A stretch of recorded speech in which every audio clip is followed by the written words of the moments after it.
Shadow Secretary of State Ian Murray. Thank you, Madam Deputy Speaker, and it's great to see you back with us in the chair, and welcome back, particularly to Scottish Questions. There's been a seismic victory, an historic victory this week, Madam Deputy Speaker. The Scotland football team last night beat Spain at Hampden, so we send all our congratulations to them. And can I also start by echoing the Secretary of State's congratulations to the new First Minister of Scotland, Humza Yousaf. The Secretary of State rightly challenged him to engage reverse gear on independence, but I think he may have already crashed that car.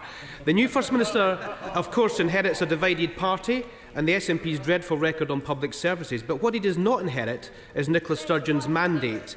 At the Holyrood election, the ballot paper said Nicola Sturgeon for First Minister, not Humza Yousaf. So does the Secretary of State agree with me and Humza Yousaf himself when he rightly called for a UK general election after the Prime Minister changed twice last year?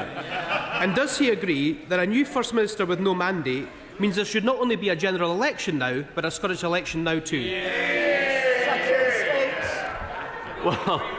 Well, Madam Deputy Speaker, what I'd say is that there is a precedent for political parties voting in new leaders who then assume office. We had Henry McLeish replace Donald Dewar, Jack McConnell replaced Henry McLeish, Gordon Brown replaced Tony Blair, even Nicola Sturgeon replaced her, at the time, great friend and mentor, her was not mine, Alex Salmond.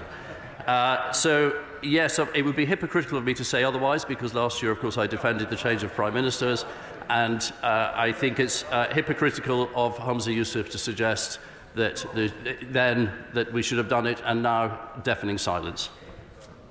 Ian Murray. The answer shows that both the Conservative Party and the SNP are both democracy deniers, Madam Deputy Speaker. In January,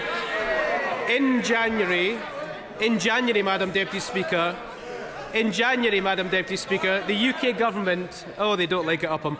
In January, Madam Deputy Speaker, the UK government announced that they had signed a memorandum of understanding with biotech and Moderna to conduct trials into vaccines that can attack cancer cells. These innovative treatments could be a lifeline from those with terminal cancers, like David Williamson from Glasgow, who contacted me and others to plead to be accepted onto those trials. However, because David lives in Scotland, as it stands, these trials are due to take place in England only. He's written to both the UK and Scottish Health Secretaries, but failed to receive a response. David doesn't want to die, knowing that there could be a treatment that could help him. Does the Secretary of State agree with me that potentially life-saving treatment should be available across the UK, and will he work to resolve this matter urgently for David and thousands of others? Secretary of State.